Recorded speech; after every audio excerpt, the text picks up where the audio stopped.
Bueno, muy buen lunes para todos. Me vuelven a ver la cara. Estuve ausente una semana. Nos tomamos el lunes pasado también debido al feriado. Ahí se van sumando un montón de personas a esta reunión de equipo de los lunes. Le damos la bienvenida, caras conocidas, amigos, gente nueva que se está sumando esta semana para repasar todas las novedades en el sector productivo en materia legal, económica, contable.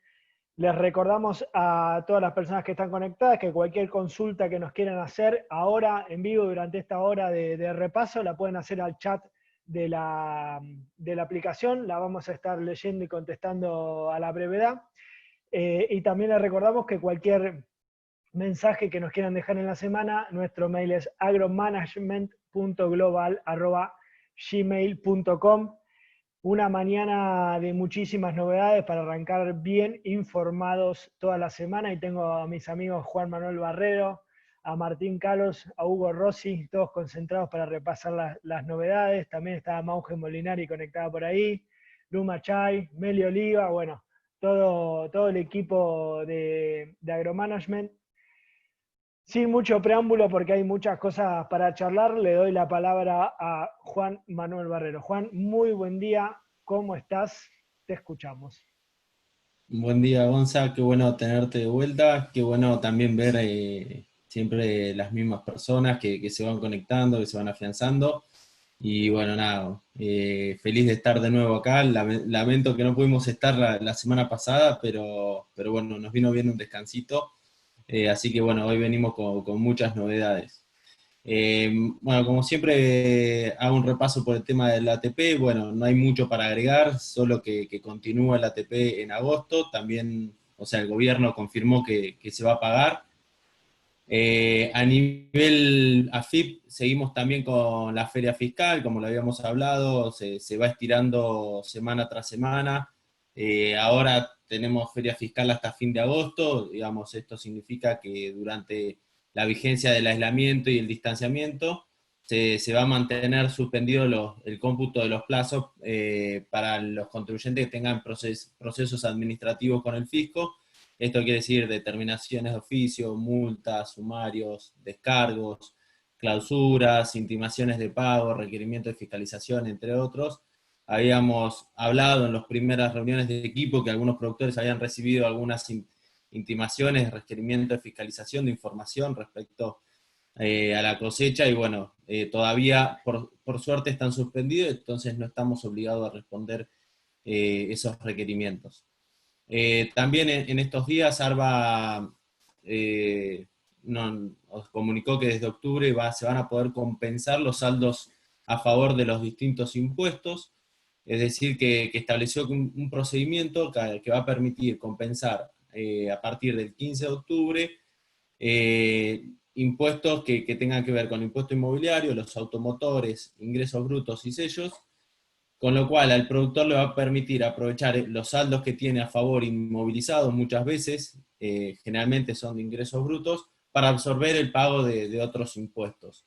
Es importante que las compensaciones van a ser automatizadas. Esto quiere decir que va a llevar un proceso digital, se van a formalizar a través de la página web de ARBA, y esto obviamente implica una agilización y simplificación del trámite.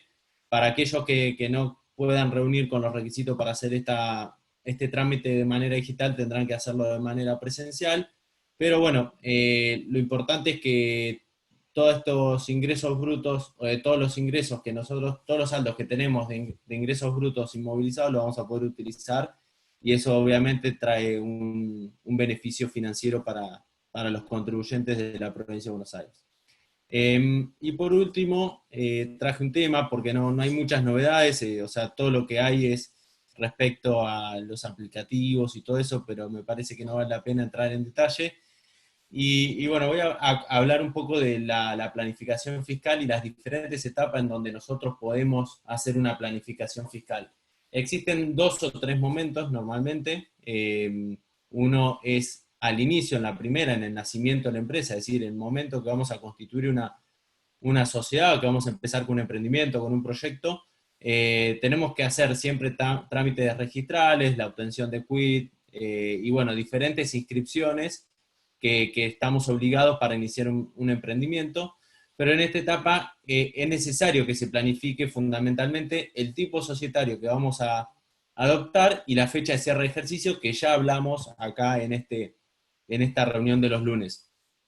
Es decir, cuando hablamos del tipo societario es la forma en cual vamos a desarrollar el emprendimiento, y bueno, la fecha también va a implicar en que esto pueda tener mayores costos impositivos o menores costos impositivos, como hemos hablado acá anteriormente. Es decir, que al momento de elegir el tipo societario, va a depender también del tipo de actividad que tengamos, si los dueños son residentes de Argentina o no. Hoy hay muchos cuestionando hacer residencia en Uruguay, en Paraguay, bueno, entender un poco, o si son residentes son sociedades de extranjeros, también entender de dónde son los accionistas. Por ejemplo, cuántos accionistas va a tener la sociedad, si pueden ser uno o más. Puede ser un accionista extranjero que tiene una sociedad, una SAU, o también puede ser un extranjero con un argentino. Entonces, todas esas cosas van a influenciar, por ende no hay una solución única y es necesario hacer una planificación en este momento para poder obtener beneficios fiscales durante la etapa de desarrollo, digamos. Después tenemos como segunda etapa, es el momento de la planificación, digamos, que dura toda la vida, que cualquier empresa tiene, ejercicio por ejercicio, en donde también hacemos planificación fiscal, y esto nos va a permitir tener, obviamente, una menor carga impositiva o diferir el pago de impuestos. Cuando nosotros hacemos una planificación fiscal de ejercicio, es siempre para decir cómo reduzco dentro de la legalidad los impuestos, o cómo puedo diferir un impuesto para años subsiguientes. Esto es muy importante en la Argentina, sobre todo por los costos financieros que existen y la inflación que normalmente tenemos en Argentina, a la cual ya estamos todos muy acostumbrados, ¿no? Hemos venido hablando de algunas herramientas de planificación fiscal durante algunas reuniones de equipo, y bueno, una planificación fiscal puede convenir tal vez realizar, no sé, contratos de leasing o no. Entonces no siempre conviene contratos de leasing. En algún ejercicio puede ser que nos convenga formalizar contrato de pastaje y en otro un contrato de capitalización, o analizar si las personas que están en la dirección de la empresa pueden estar en relación de dependencia o no.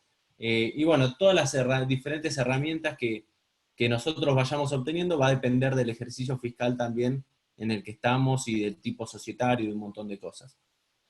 Y por último, hay una tercera etapa, que muchas veces existe, otras veces no, porque una empresa puede durar y trascender a varias generaciones, pero normalmente esta tercera etapa es cuando una empresa, digamos, decide concluir con su actividad. Es decir, hasta puede ser una decisión, que también hablamos acá en la reunión de los lunes, el momento de la reorganización impositiva, de la decisión impositiva y de los beneficios fiscales. Entonces, resumiendo, hay tres etapas en donde debemos juntarnos con el contador, planificar. Es al momento de iniciar el proyecto, bueno, a ver cuál es el mejor instrumento, cuál es la mejor fecha. Durante el ejercicio, encontrar diferentes momentos para tener, digamos, los números y ver, bueno, cuánto va a dar el impuesto, cómo puedo diferirlo, cómo puedo reducir esa carga fiscal. Y a lo último, cuando vamos a cerrar la empresa, cuando vamos a concluir o vamos a dividir la empresa,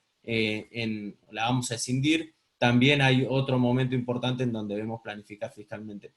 Esto lo comento a modo de que sea como una práctica para todos ustedes, a la hora de tomar decisiones, a la hora de cualquier hecho económico importante que va a suceder en la vida de nuestra vida empresaria, poder siempre hablar con el contador para poder disminuir la carga fiscal. Después, si quieren, vamos a cualquier pregunta y nada, seguimos con Hugo. Gracias, Juan. Bueno, ya escucharon a Juan, a llamar al contador en las diferentes etapas. Hay varios contadores acá que nos están escuchando, los veo por ahí. Nos pueden hacer cualquier consulta al chat de la aplicación de Zoom. la vamos a estar respondiendo en el transcurso de esta reunión de los lunes. Hugo Rossi, ¿cómo estás, Hugo? ¿Todo bien? Buen día, ¿cómo andamos? Ya los extrañaba, che. Sobre todo, Bueno, Gonza, que no estás hace casi un mes al final. estamos con mucho trabajo, algunos compromisos. Sí, sí, sí, sí. Bueno, acá esperando la lluvia de mañana, esperemos que caigan esas gotitas que hacen falta, vamos a ver. Acá iba a ser hoy y hay un sol impresionante, así que no le deseo lo mismo al campo. Ojalá que llueva cuando dice que llueve, que hace falta. Se supone que esta semana llueve, vamos a ver.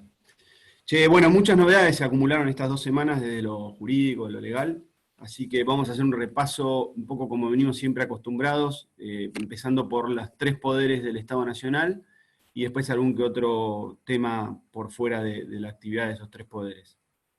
Respecto al Poder Ejecutivo, bueno, ya quedó viejo, pero el 16 de agosto salió el decreto 677 y el 678 que prorrogan el aislamiento social y el distanciamiento social, prácticamente manteniendo desde lo geográfico las mismas situaciones ASPO y DISPO para las provincias y localidades de provincias que lo venían teniendo con algún pequeño cambio.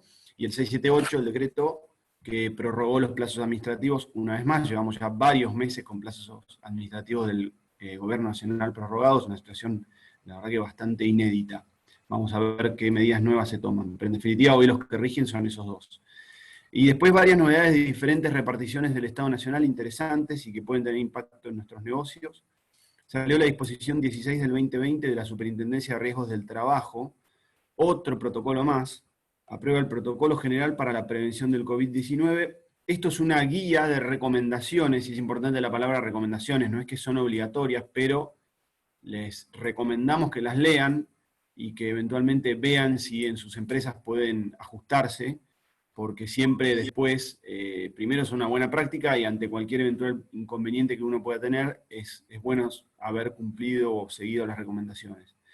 Son recomendaciones para una reincorporación gradual al trabajo, o sea, para las empresas que están retomando sus trabajadores, para los trabajadores que están volviendo a incorporar. Básicamente son medidas de prevención que tienen que tomar las empresas con intervención de los sindicatos, así que atención ahí, convérsenlos con sus delegados sindicales, los que tengan. Y básicamente lo que impone son sistemas de información, protocolos de actuación, concientización de los trabajadores sobre el tema de los cuidados y deberes de información, provisión de elementos de protección personal y algunas otras medidas de ingeniería. Así que atención, y los que estén en esta etapa de reincorporar trabajadores, les recomendamos que sigan este nuevo protocolo. También salió la decisión administrativa 1441 del 2020, el jefe de gabinete de ministros aprobó la nueva estructura administrativa del Ministerio de Agricultura de la Nación. Esto que parece bastante administrativo, los que seguimos estos temas, tiene un impacto directo en nuestras empresas cuando tenemos que hacer trámites frente a las distintas reparticiones del ministerio, y salió con bastantes cambios respecto de la estructura que había dejado el gobierno anterior, así que les recomendamos que también aquellos que están con trámites ante el Ministerio de Agricultura o alguna de sus dependencias hagan un chequeo acá. Una novedad interesante es que se confirmó, se lo habíamos anticipado en su momento, que era ya casi un hecho, se confirmó la creación de la Dirección de Agroecología, que va a depender de la Secretaría de Alimentos, y que tendrá a su cargo a Eduardo Cerdá, un platense, que ya tuvo en Tres Arroyos responsabilidades ejecutivas. Sabemos que este tema de la agroecología es un tema que el Ministerio de la Nación y algunos provinciales, por ejemplo, de la provincia de Buenos Aires, han tomado fuertemente. De hecho, en línea con esto, la resolución 177 de la CUMAR, la Autoridad de Cuenca Matanza Riachuelo, aprueba el programa de fomentos de unidades de producción y distribución agroecológicas.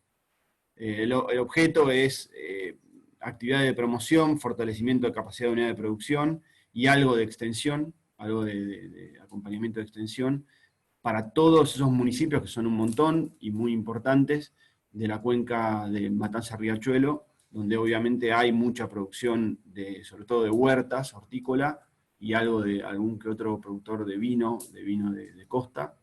Bueno, ahora se incorpora este programa de fomento a la agroecología.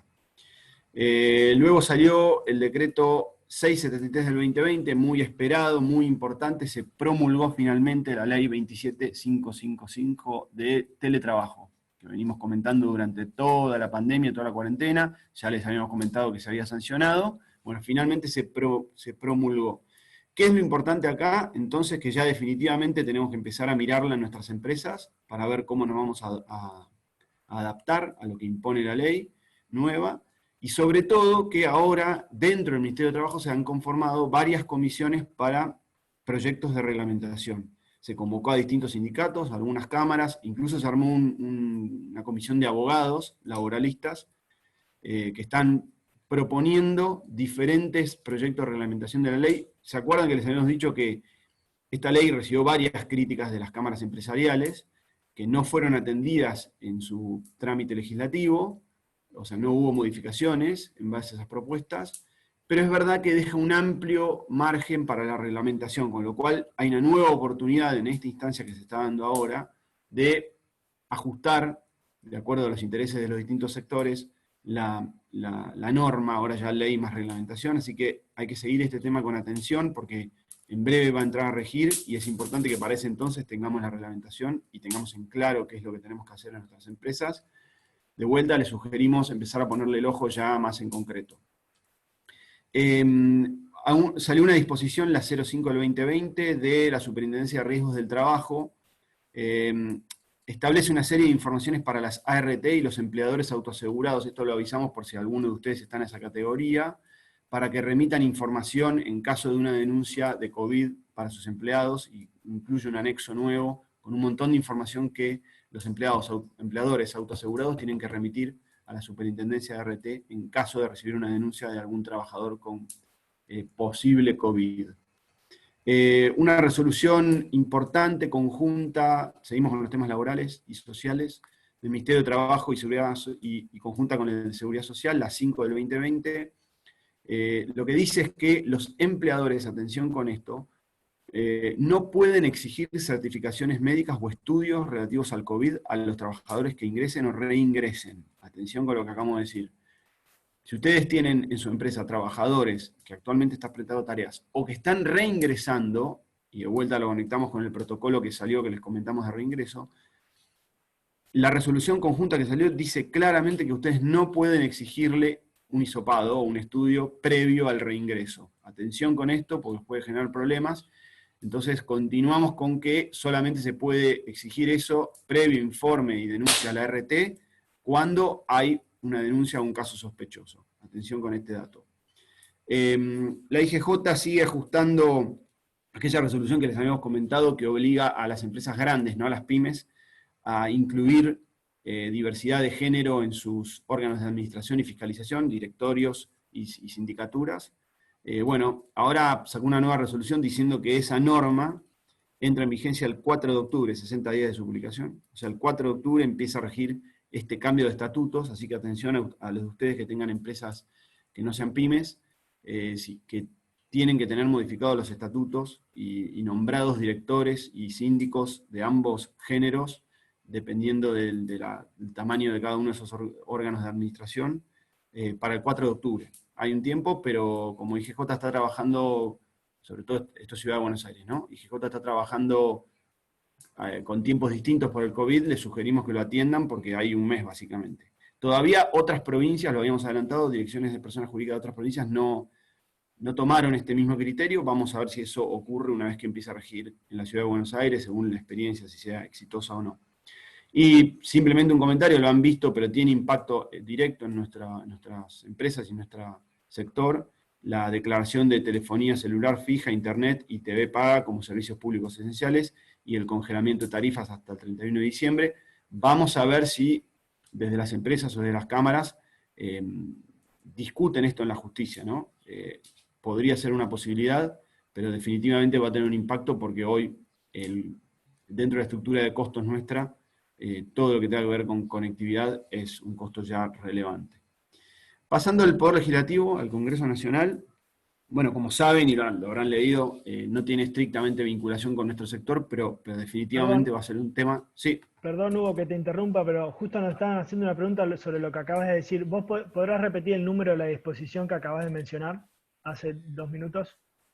¿De Ministerio de Trabajo o la de IGJ? Las dos, por las dudas, el número sobre todo, porque lo pregunta Dale. Rafael Mayo, que está conectado y se quedó con esa duda. Ah, ¿qué hace Rafa? La 16 del 2020 es la Superintendencia de Riesgo del Trabajo con el protocolo de reincorporación gradual. La decisión administrativa 1441 nombré de la nueva estructura del Ministerio de Agricultura y la creación de agroecología. La resolución 177-2020 de ACUMAR. Nombré la promulgación mediante decreto 673 del régimen de teletrabajo, que es bien relevante. Después la de denuncias ante la Superintendencia de Trabajo por el tema de COVID, la 5 del 2020. Perfecto, ahí Y agradece, esa, enganchó el número que quería, sí. qué aburrido que Acá, es cuando nombramos estamos abogados de resolución y qué embole. Por Hugo, te Dios. dejo seguir, pero era como para, ahí pone la manito para arriba Rafa. Gracias, Perfecto, Rafa. consulta resuelta. Siga nomás, Hugo. Seguimos. Les decía, bueno, como saben, se aprobó el dictamen la semana pasada de la reforma de la justicia y creación de juzgados. Vamos a ver qué trámite continúa en el plenario del Senado. Lo vamos a seguir porque obviamente no hace estrictamente a nuestro sector, el sector agropecuario, a nuestras empresas, pero evidentemente va a tener, sobre todo las que estén radicadas en el interior, por la creación de juzgados federales a gran escala ya en el interior, puede tener un impacto en las causas que tengamos con nuestras empresas. El Consejo Agroindustrial Argentino continuó su derrotero, ahora fue a exponer ante la Comisión de Agricultura, Ganadería y Pesca del Senado, que preside Adolfo Rodríguez A., así que continúa trabajando sobre ese proyecto. Como acostumbramos en reunión de equipo, no vamos a detallar aspectos de ningún proyecto mientras no sea ley, pero sí es importante ir monitoreándolo, porque eso sí que tendría un impacto bien directo sobre nuestra actividad, y continúa este derrotero, vamos a ver qué próximos pasos toma. Como les habíamos dicho, todavía no se pusieron de acuerdo en diputados ahora los distintos bloques para prorrogar el protocolo de sesiones virtuales. Por lo tanto, hoy diputados está virtualmente parado, porque al no estar activo el protocolo de sesiones virtuales y haber vencido, no hay posibilidad de hacer sesiones. Esto es importante porque hay 2 o 3 proyectos cerca de ser tratados en diputados, que alguno puede tener, hay uno que es directo a nuestra actividad y algunos pueden tener incidencia indirecta. El más importante es el de la refinanciación de las deudas provinciales y otorgamiento de nuevos recursos para el pago de la reparación histórica de los jubilados, pero eso no tiene influencia directa. Pero sí hay una media sanción del Senado que trataría de diputados en caso de que se pongan de acuerdo los bloques en prorrogar el protocolo sobre asistencia al turismo, y otro que es directo, que es un proyecto del Ejecutivo Nacional que actualiza las multas por la pesca ilegal en nuestro mar, eso sí es de nuestra actividad. Vamos a ver entonces si se logra un acuerdo parlamentario para que se puedan tratar estos temas. Mientras tanto, un dato importante también para el sector, vamos a ver qué tránsito tiene, pero lo advertimos. Varios sindicalistas y sindicatos y varios movimientos de economía popular se presentaron ante Sergio Massa, el presidente de la Cámara de Diputados, para llevarle un plan de desarrollo humano integral. Esto, que no tiene en principio vinculación directa con el sector, es importante porque ese plan y todas las medidas que se proponen ahí se va a financiar con una afectación específica del impuesto a los bienes personales, que muchos de nosotros o nuestros titulares de empresa pagan, una reforma del impuesto a las ganancias y un aumento del impuesto a las bebidas azucaradas. Y esto sí lo indicamos porque tiene, obviamente, impacto directo en la actividad de azúcar, de caña de azúcar. Así que vamos a ver si este proyecto avanza, pero en principio está previsto que se financie con impuestos o mayores impuestos sobre esas actividades. Se continúan presentando muchos proyectos sobre el tema de humedales. Esta semana pasada se presentaron 2, uno de la oposición, uno del oficialismo. Quiere decir que está bien activo este tema. Vamos a monitorearlo seguido porque evidentemente es una demanda que ha crecido, una demanda legislativa y social. Vamos a ver si se concreta con alguna reunión de dictamen o bien pasa alguno de los recintos. Y por último, para terminar con el repaso de los 3 poderes del Estado, vamos a la justicia.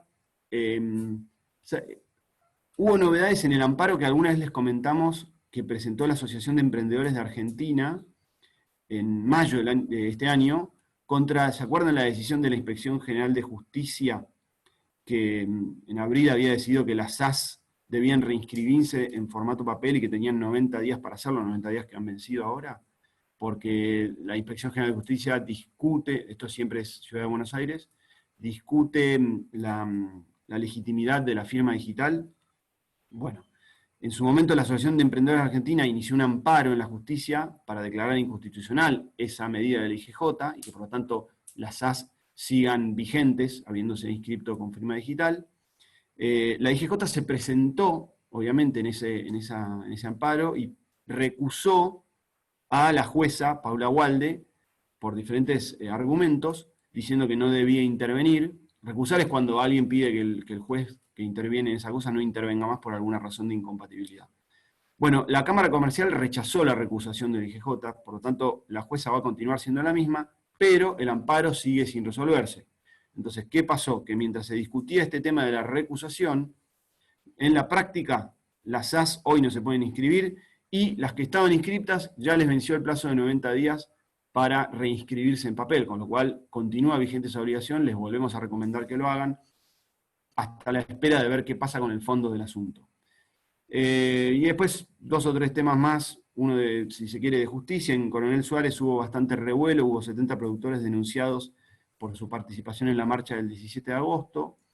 Lo interesante desde lo jurídico, más allá de lo político, que acá nunca comentamos temas políticos, es los motivos por los cuales se los denunció. Después veremos qué avance tiene esa causa, ¿no? Pero en principio son por 2 artículos del Código Penal, que son, uno es de delitos contra la salud pública, que es la propagación de epidemia. Evidentemente hay una epidemia declarada legalmente, jurídicamente estamos en una epidemia, con lo cual en ese sentido habría un requisito. Bueno, vamos a ver si el fiscal y eventualmente la justicia determinan que el hecho de participar de una marcha, y hay que ver en qué condiciones, puede implicar un delito de propagación de epidemia. Parece algo bastante politizado, pero atención que la decisión jurídica que se tome en esto, si continúa la epidemia y si continúan este tipo de cuarentenas o distanciamientos sociales preventivos y obligatorios, y hay manifestaciones públicas de las que sean, atención que es un antecedente que eventualmente va a haber que tener muy en cuenta. Y el segundo delito es el del 239 del Código Penal, que es resistencia a la autoridad. También ahí habrá que ver bajo qué argumentos hizo esa denuncia, pero se generó bastante revuelo. Lo interesante, de vuelta, más allá de lo político, es ver qué ocurre desde lo jurídico, tomándolo como antecedente para el caso de que esta situación de pandemia siga. Y después, últimos 2 temas, va a vencer ahora esta semana el programa de precios máximos, del cual habitualmente hablamos y Martín siempre comenta desde lo económico. Lo importante es que la COPAL, y por eso incide directamente en nuestra actividad, le presentó al Poder Ejecutivo Nacional una propuesta de actualización de precios con el programa aún vigente, ¿no? Así que vamos a ver cómo se resuelve eso, pero eso sí tiene incidencia directa en los precios de nuestros productos. Y por último, para finalizar, les veníamos siempre poniendo al tanto del conflicto entre Atilra y parte de la producción. Atilra, el sindicato de la industria láctea. Bueno, la paritaria sigue sin resolverse por diferentes razones técnicas, y en definitiva, a raíz de eso, Atilra prorrogó hasta este domingo que viene, 30, el trabajo sin horas extras ni en días francos, por esta falta de acuerdo.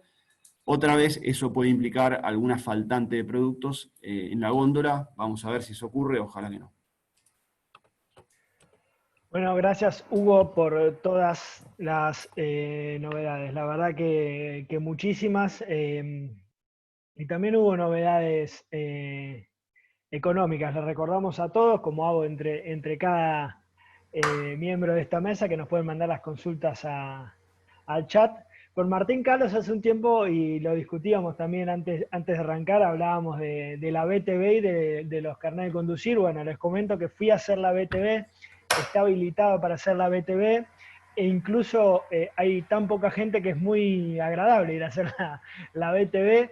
A mí me tocó, les cuento un dato personal, en la planta acá de Munro, en el conurbano norte, y fue un trámite excesivamente rápido, lo cual me causó muchísima satisfacción. Fui con el carnet vencido porque lo tengo vencido, estoy dentro del plazo de prórroga que le otorgan a las personas que se le venció el carnet, y bueno, la BTV se hizo sin ningún problema, con todo un protocolo especial. Obviamente, como comentaba Hugo recién, estamos en medio de una pandemia. Lo comento porque hay muchísimas personas que por esta cuestión de trámites personales, que también hacen a lo productivo y a lo logístico de nuestro trabajo, es un buen momento para hacerlo, y hay disponibilidad de turnos muy rápidos. No sé, Martín, si vos pensás lo mismo, también viviste esta experiencia, pero pude resolverlo en menos de una semana. Con esta introducción te doy los buenos días y escuchamos todas tus novedades. Buen día. Sí, yo tuve que hacer la BTV en Cava, y tal cual, 2 minutos, hay turnos, sale. Y pensaba con lo que decía Hugo, que mencionabas lo que pasó en Coronel Suárez.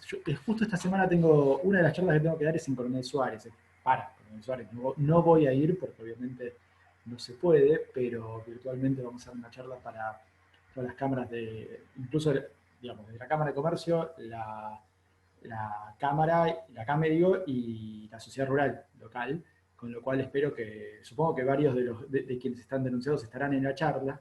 Esperemos, bueno, veremos qué surge ahí.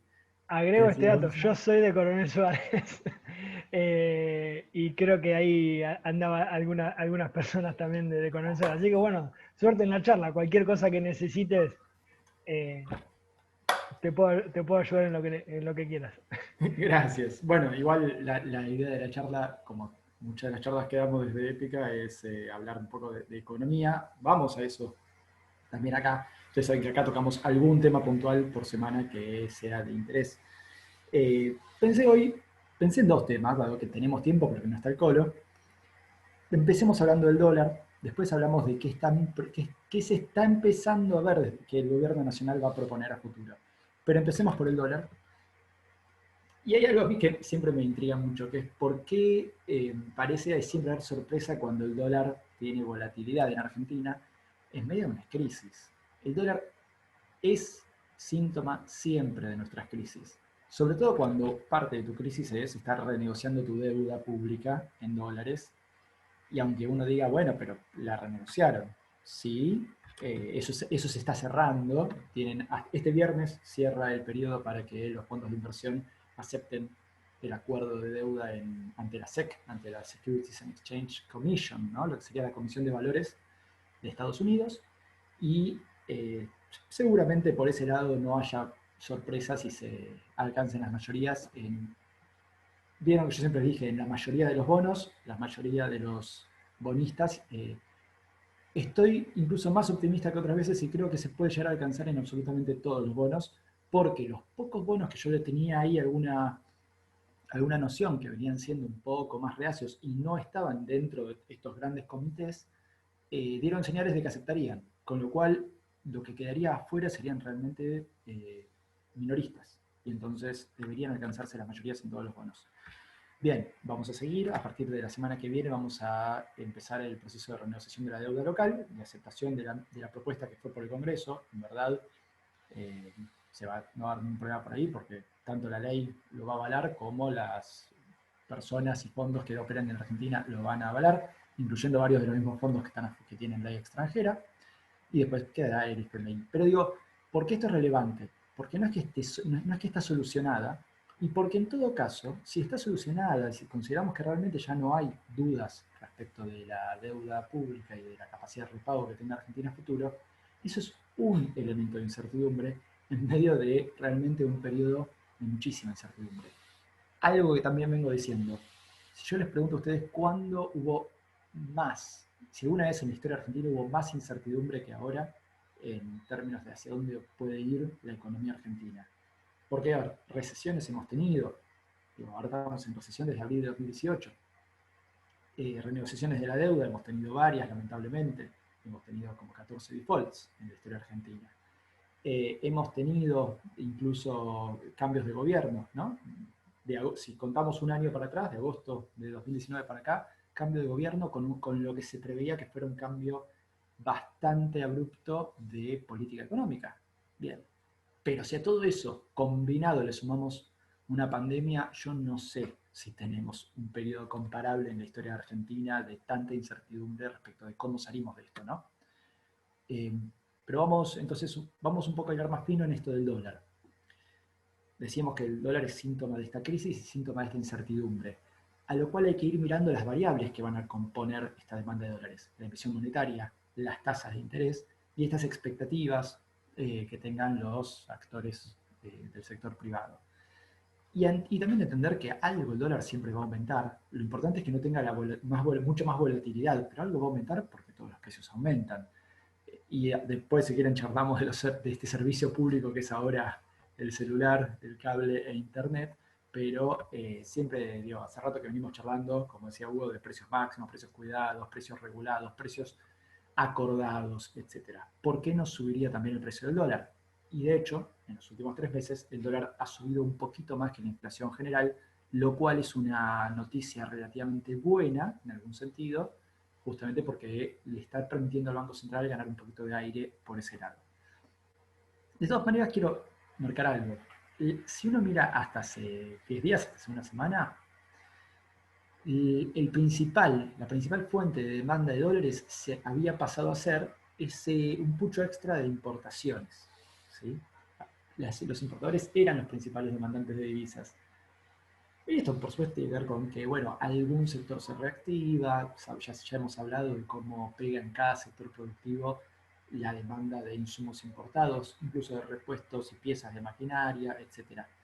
Pero cuando Alberto Fernández y la vicejefa de gabinete, perdón, Cecilia Todesca, salen a decir ese fin de semana, no este el anterior, o sea que, bueno, el lunes pasado no nos vimos, que bueno, que estaban estudiando, que había que hacer algo, que era un problema.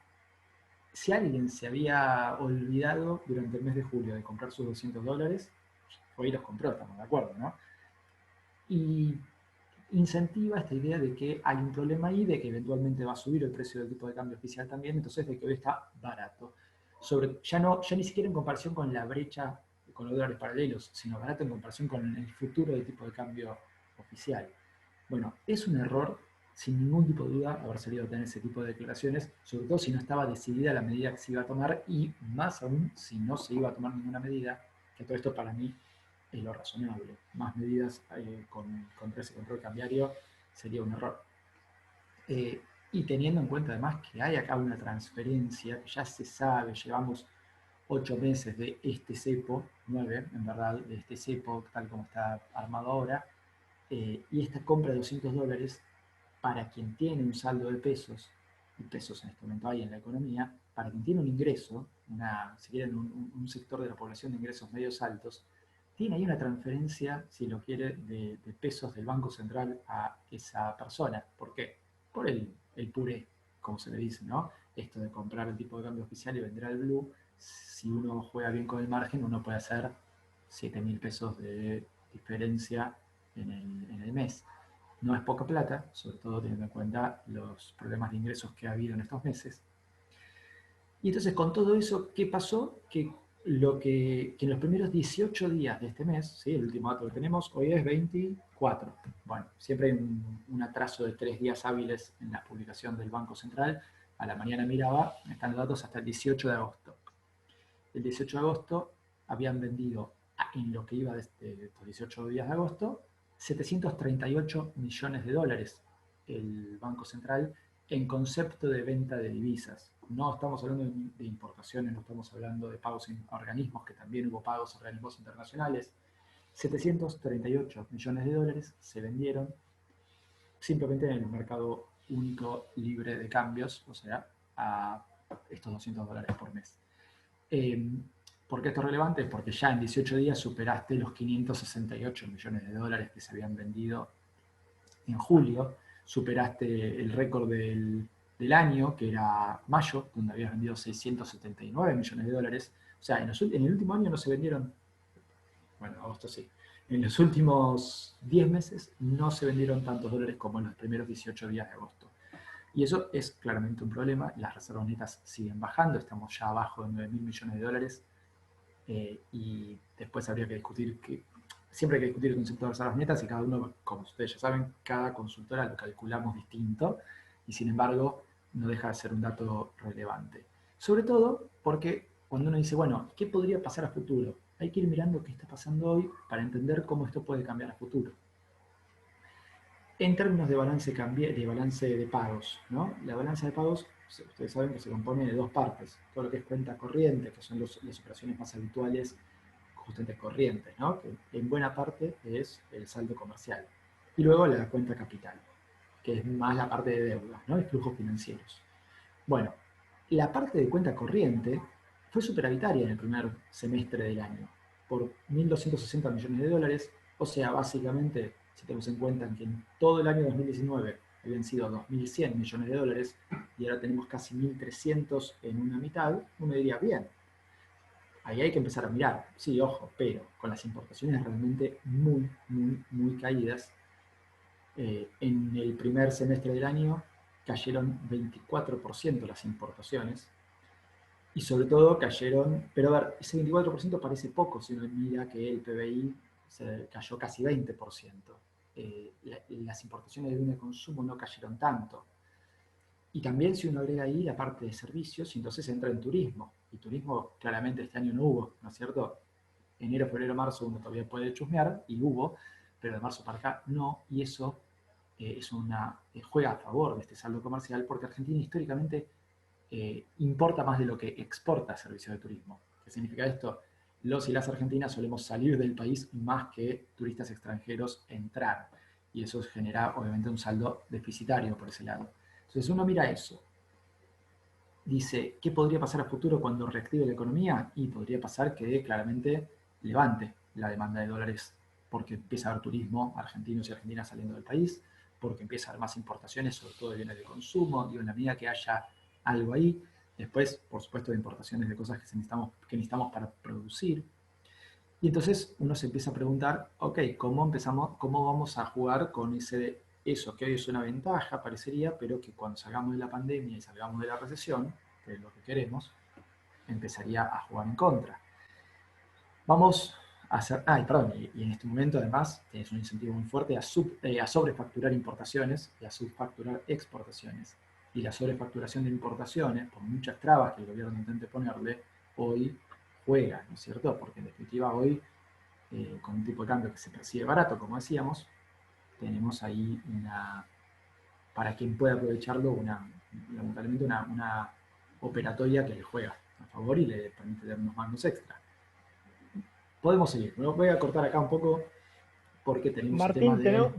tenemos Decime. una consulta, te interrumpo 2 minutos, una consulta con respecto al dólar, antes de que si seguís con otro tema. Dale, dale, vamos. Adrián pregunta, ¿por qué aumentó el contado con liqui siguiendo al Blue después de la renegociación de la deuda? ¿Fue por la incertidumbre de poner cepa a los $200? La lógica es que el dólar contado con liqui con la negociación baje o se mantenga, ¿o no? Abrazo. Gracias a Sí, Adrián Legaspi que anda por ahí que hizo la consulta. me gusta la pregunta. Mirá, por un lado, porque eliminar una fuente de incertidumbre no elimina todo el resto. Justamente, o sea, si yo hoy te pregunto para dónde va la economía argentina, vamos viendo pistas, vamos viendo pautas, pero hay mucha incertidumbre y no tenés por qué creerme a mí. Le escuchás a otros colegas y a otras colegas y cada uno te da una mirada distinta. Entonces, ¿cómo sabes para dónde está yendo la economía argentina? Bueno, esa incertidumbre es una muy buena noticia que se haya eliminado una fuente de incertidumbre, pero las demás fuentes de incertidumbre siguen ahí, lideradas por la pandemia, lamentablemente.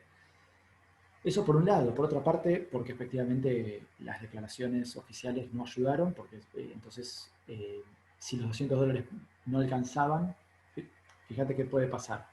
Hablemos de estos dólares a futuro.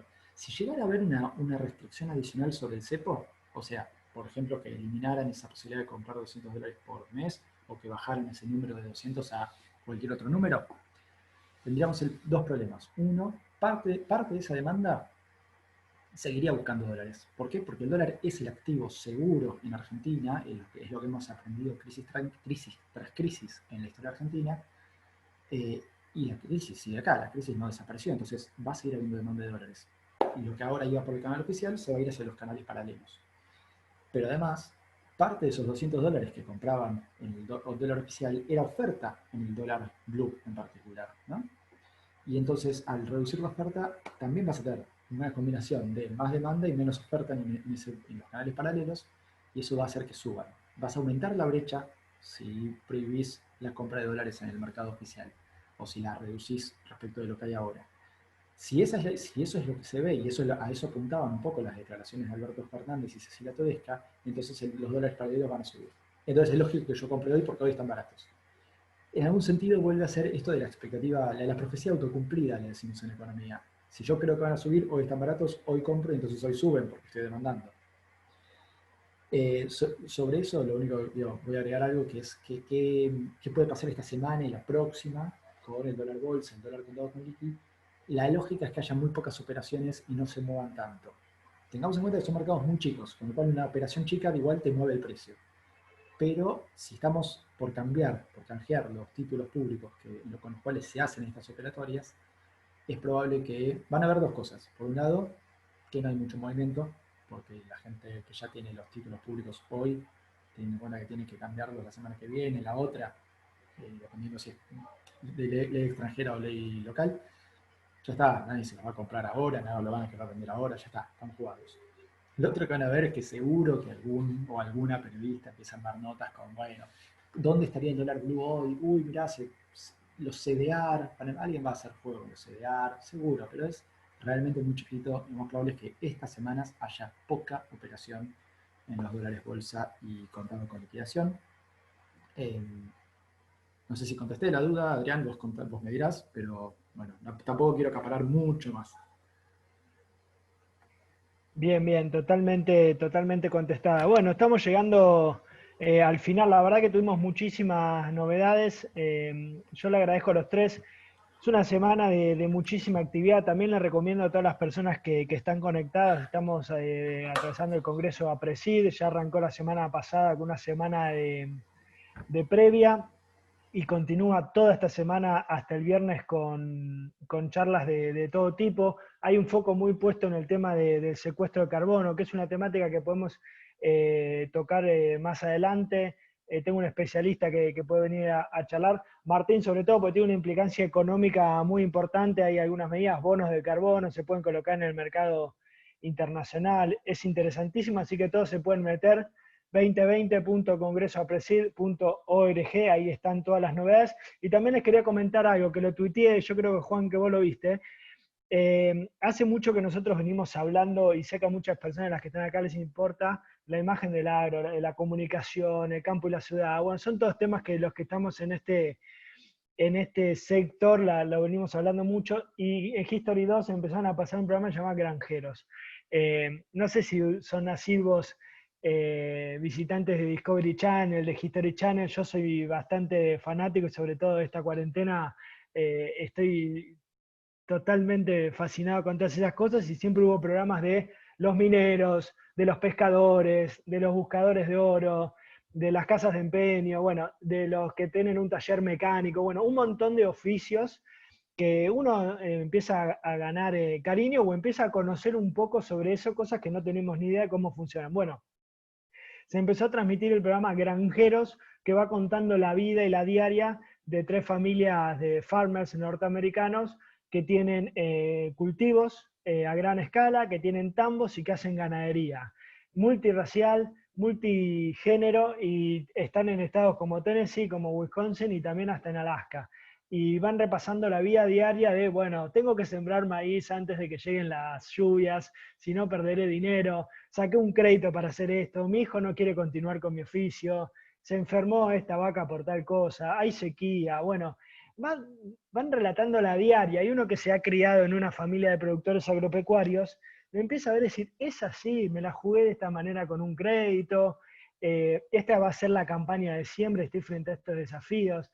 Es apasionante el programa y se los recomiendo mucho que lo busquen. Están los programas cargados también en YouTube, ponen Granjeros History y están ahí, y me pareció una manera fantástica de empezar a entender un poco cómo funciona esa economía diaria y cómo funcionan los desafíos también frente al resto de la sociedad. Nosotros estamos todo el tiempo dando consejos de cuestiones reglamentarias, de cuestiones económicas, de cuestiones fiscales y contables, de cómo llevar adelante una empresa, sobre todo con un perfil agropecuario o agroindustrial. Bueno, este programa es como la práctica de todo eso, y la verdad que se los recomiendo. Ahí Fabián Larraburu pone, yo estoy viendo el chat, Granjeros, excelente programa, y bueno, le recomendamos mucho a todos mirarlo.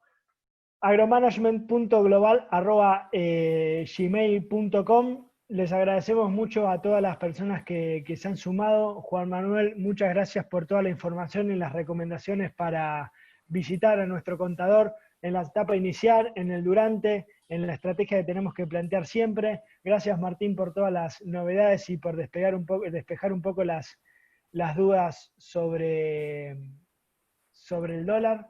Y muchas gracias, Hugo, por todas las novedades. Acá me están pidiendo algo en el chat. Para la próxima, cerdos a China, ¿quieren que hablemos? Nos están recomendando un libro, una opinión de Marcelo Gullo, Hispanoamérica, la geopolítica post-COVID-19, está en YouTube.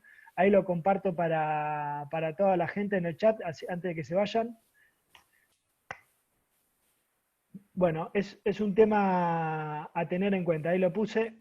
No sé si le llegó. No, para todos.